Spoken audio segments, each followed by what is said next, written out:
Hello friends, welcome back to Siddhu farms. போன பதிவில் நம்முடைய பண்ணையில் எப்படி உயிர்வேலி அமைச்சோம் என்பதையும் அதற்கு நம்ம எவ்வளோ செலவு செய்தோம் என்பதையும் பார்த்தோம். இந்த பதிவில் நம் பண்ணையில் மண்ணரிப்பை தடுக்க என்னென்ன நடவடிக்கை எடுத்தோம் என்பதையும் மழைநீர் சேகரிப்பு செய்ய என்னென்ன செஞ்சோம் என்பதை பார்ப்போம். நம்ம பண்ணை அமைஞ்சிருக்க இடம் பார்த்திங்கன்னா ஒரு செம்மண் பூமியாகும். செங்கல் செய்யறதுக்கு ரொம்ப ஏற்ற மண். அதனால் பக்கத்தில் உள்ளவங்களாம் காலங்காலமாக செங்கல் செய்ய அவங்க மண்ணை தோண்டிய செங்கல் சூளை போட்டிருக்காங்க. அதனால் நம்ம பண்ணையை விட அவங்க நிலம் சுமார் 3 அடி வரை தாழ்வாக இருக்குது. அதாவது நம்ம பண்ணை மட்டும் தனியாக 3 அடி மேலே தூக்கி வச்ச மாதிரி இருக்குது. மேலும் நம்மளோட பண்ணை இருக்க இடம் ஒரு சரிவான நிலப்பகுதியாகும். அதனால் நம்ம பண்ணையில் பெய்கிற மழை நீர் வேகமாக உருண்டோடி வளமான மண்ணான ஹியூமஸ் எனப்படும் மேல் மண்ணை அடித்து கொண்டு போகுது. விவசாயம் பாதிக்கிற முக்கிய காரணம் என்னன்னு பார்த்தா, நாம் நினைக்கிற மாதிரி பருவமழையோ வெப்பமயமாதலோ இல்லை பூச்சிகளோ இல்லை, மண்ணரிப்பு தான் ரொம்ப முக்கியமான காரணமாக. வருஷந்தோறும் சுமார் 570 மெட்ரிக் ஹெக்டேர் பரப்பில் உள்ள நிலத்திலிருந்து மண் அரிக்கப்படுதுன்னு சொல்கிறாங்க. அதில் மழைநாள் மட்டுமே சுமார் 60-70% பாதிக்கப்படுதுன்னு சொல்கிறாங்க. அதனால் நம்ம ஃபர்ஸ்ட் நம்ம பண்ணி ஸ்ட்ரக்சர் பண்ணணும்னு முடிவு பண்ணோம். அதன்படி நில அமைப்புக்கு ஏற்ற மாதிரி நம்ம நிலத்தை 6 பார்ட்டாக பிரித்தோம். நடுவில் டிராக்டரோ இல்லை மற்ற வண்டிகளோ போய் வர மாதிரி பாதை அமைச்சோம். ஏன்னா நாளைக்கு இடத்த உழுவதுக்கும் அப்புறம் விளைஞ்ச பயிரோ இல்லை மரத்தோ ஏற்றிட்டு வர்றதுக்கும் வண்டி போய் வர மாதிரி பாதை இருக்கணும். அதுக்காக நாம் பிரித்த அந்த 6 நிலப்பகுதிகளுக்குமே வண்டி போய் ரீச் பண்ணுற மாதிரி 14 அடி அகலத்தில் 14 அடி அகலத்தில் பாதை அமைச்சோம். அதுக்கப்புறம் ஒவ்வொரு பகுதியிலும் இருக்கிற மேடான பகுதியில் இருந்து மண்ணை வெட்டி எடுத்து வந்து பள்ளமான பகுதியில் நிரப்பணும். அப்படி செஞ்சதுனால ஓரளவுக்கு அந்த பகுதி நிலம் சமமாக மாறிச்சு. இது மாதிரி நம்ம பிரித்த 6 பகுதியில் இருந்தும் மண்ணை ஓரளவுக்கு வெட்டி எடுத்து சமப்படுத்தணும். அதுக்கப்புறம் ரொட்டவேட்டர் போட்டு அந்த பகுதியை டோட்டலாகவே நம்ம சமப்படுத்திட்டோம். ஏன் நிலம் ஓரளவுக்காக சமமாக இருக்குன்னு பார்த்தீங்கன்னா, அப்போ தான் நம்ம வைக்கிற மரத்திற்கு நீர் ஈவனாக கிடைக்கும், எல்லா மரமும் ஈக்குவலாக வளரும். மரம் மட்டும் இல்லை, நம்ம நடுவில் ஊடு பயிர் பண்ணாலும் எந்த பயிர் பண்ணாலும் அதுக்கு மழை நீரோ இல்லை நம்ம கொடுக்குற நீரோ சமமாக ஈக்குவலாக கிடைக்கும். அப்போ தான் வளர்ச்சி கரெக்டாக இருக்கும். மேலும் நிலம் சமமாக இருந்ததுன்னா பெய்கிற மழையும் உருண்டு ஓடாது. அதனால் மழை உருண்டு ஓடாமல் இருக்கிறதுனால அங்கே இருக்கிற மண்ணும் அரிக்கப்படாது. இப்படி நம்ம மழைநீருக்கு தேவையான பேசிக்கான சில வேலைகளை செஞ்சோம். அடுத்ததாக மழைநீர் சேகரிப்புக்கு நம்ம என்ன பண்ணணும்னு பார்க்கலாம். நீர்நிலை அப்படின்னு பார்த்தா 3 வகையான வாட்டர் சோர்ஸ் இருக்குது. ஒன்றாவது வந்து பார்த்திங்கன்னா சர்ஃபேஸ் வாட்டர்.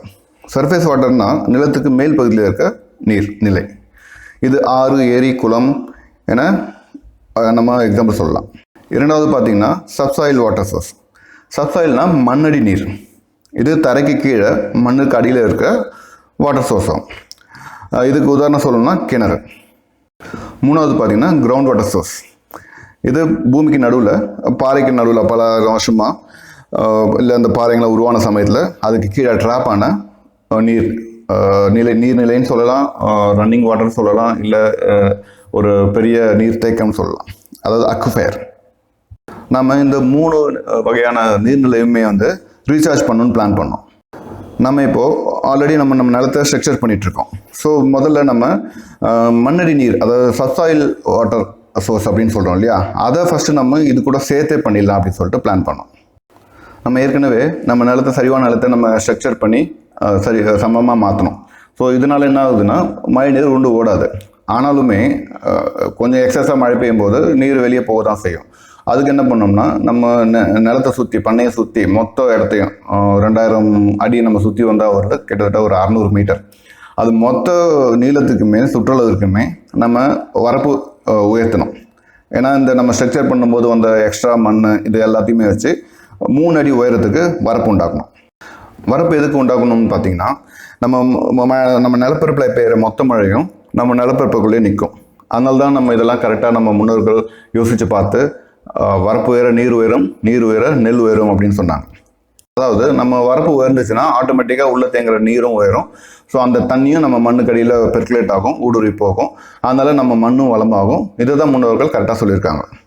நாமும் அதுபடி நம்ம நிலத்தை சுற்றி முழுவதும் வரப்பு அமைச்சோம்.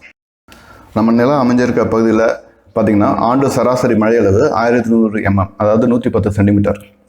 இந்த 1100 எம்எம்மும் ஒரு வருஷம் நம்ம நிலப்பரப்புக்கு மேலே பெஞ்சதுன்னா கிட்டத்தட்ட 1,50,00,000 லிட்டர் தண்ணி நம்ம நிலப்பரப்பு நம்ம பண்ணை மேலே விழும். இதை மொத்தையுமே நம்ம சேகரிக்கிறது தான் நம்மளோட முதல் நோக்கமாகவே இருந்தது. அதுபடி தான் நம்ம நிலத்தை ஸ்ட்ரக்சர் பண்ணோம், நம்ம நிலத்தை சுற்றி வரப்பு அமைச்சோம். இது வந்து நம்ம ஜூன் மாதம் வீட்டில் நம்ம இந்த பணியை முடித்தோம். அதுக்கப்புறம் பார்த்திங்கன்னா ஜூன்லேருந்தே நம்மளுக்கு மழை பெய்ய ஆரம்பிச்சது. ஜூலை, ஆகஸ்ட், செப்டம்பர்லாம் நல்ல மழை பெஞ்சிச்சு. டோட்டலாக எப்படி பார்த்திங்கன்னா 1/3 மழை இந்த சீசனோட 1/3 மழை பெஞ்சிச்சுன்னு வானிலை அறிக்கையிலையும் சொல்லியிருந்தாங்க. நம்மளும் மழை பெஞ்சப்பெல்லாம் போய் பார்த்தோம், நிலத்தை போய் பார்த்தோம், நம்ம பண்ண வேலை எப்படி என்ன பலன் அளிக்குதுன்னு பார்த்தோம். அப்போ வந்து நம்ம பலனை வந்து கண்கூடாவே பார்த்தோம். ஏன்னா ஒரு சொட்டு மழை கூட அந்த வரப்பை தாண்டி வெளியே போகலை. மேலும் எல்லா மொத்த மழையுமே வந்து ஒரு நாள் தண்ணி நிற்கும், அடுத்த நாள் பார்த்தீங்கன்னா பூமி உறிஞ்சிடும். பக்கத்து நிலத்துக்காரங்களும் ரொம்ப சந்தோஷப்பட்டாங்க. ஏன்னா ஒரு வருஷமும் அவங்க நிலத்தில் நம்ம நிலத்துலேருந்து உருண்டு போய் அவங்க நிலத்துல தண்ணி நிற்குமா. அவங்க என்ன சொன்னாங்கன்னா, இந்த வருஷம் எல்லாம் கிட்டத்தட்ட வேர்க்கலை பறிக்கிறதுக்கு நிலைமைக்கு வந்துடுச்சு. பெஞ்ச மழையில் ஒரு சொட்டு தண்ணி கூட உங்கள் நிலத்துலேருந்து எங்கள் நிலத்துக்கு வரல. எல்லா வருஷமும் போய் எங்கள் நிலத்துல தண்ணி நிற்கும், நாங்கள் வேர்க்கலை போட்டிருப்போம், கரெக்டாக அந்த தண்ணி வந்து நிறைய எங்களுக்கு வேஸ்ட்டாக போயிடும். ஆனால் இந்த வருஷம் ஒரு சொட்டு தண்ணி கூட வரல, நீங்கள் ரொம்ப நல்ல காரியம் பண்ணீங்க அப்படின்னு சொன்னாங்க. அது நமக்கு நிச்சயமாகவே ரொம்ப சந்தோஷமாக இருந்தது. ஏன்னா 50 லட்சம் லிட்டர் தண்ணியை நம்ம தேக்கியிருக்கோம் ஜஸ்ட் 3 மாதத்தில். இந்த 50 லட்சம் லிட்டர் தண்ணி அப்படின்னா நார்மலாக சொன்னால் 50 லட்சம் லிட்டரா அப்படின்னு நம்ம யோசிப்போம். ஆனால் இப்படி கேல்குலேட் பண்ணி பாருங்கள். ஒரு வாட்டர் டேங்கர் கெப்பாசிட்டி பார்த்திங்கன்னா 10,000, அதாவது பெரிய வாட்டர் டேங்கர் கெப்பாசிட்டி 10,000 லிட்டர்னு வச்சுங்க. அது மாதிரி 500 வாட்டர் டேங்கர் லாரி தண்ணியை நம்ம நிலத்துக்குள்ளே செலுத்தியிருக்கோம். அதாவது சிட்டியில் இருக்கவங்களுக்கு தெரியும், ஒரு வாட்டர் டேங்கர் வந்து குறைஞ்சது 2,000 ரூபா ஆகும்.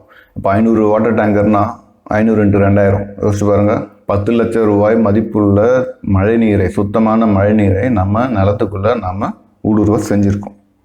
அதாவது நம்மோட மண்ணடி நீரை நம்ம ரீசார்ஜ் பண்ணியிருக்கோம். அதே போல் இனி வரும் பதிவுகளில் நம்ம மற்ற 2 வாட்டர் சோர்ஸான கிரவுண்ட் வாட்டரையும் ப்ளஸ் சர்ஃபேஸ் வாட்டரும் எப்படி நம்ம ரீசார்ஜ் பண்ணணுன்றது நம்ம பார்ப்போம். இதுக்கு முன்னாடி வாரங்களில் நம்ம செஞ்ச வேலைக்கான செலவுகளை நம்ம தனியாக ஒரு பதிவாக போட்டுட்டு இருந்தோம்.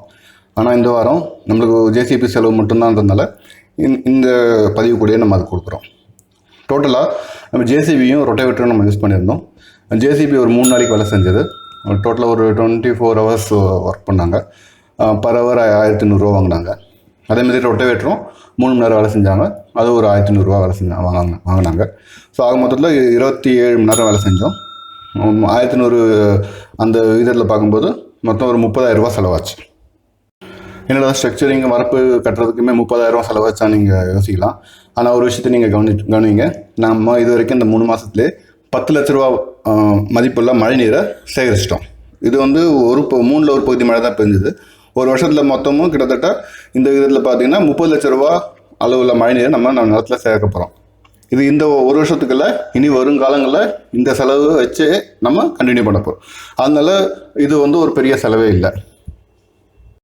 இந்த பகுதி உங்களுக்கு பிடிச்சிருந்ததுன்னா லைக் பண்ணுங்கள், ஷேர் பண்ணுங்கள். மேலும் மற்ற பதிவில் கண்டினியூஸாக பார்க்கறதுக்காக சப்ஸ்கிரைப் பண்ணுங்கள். நன்றி.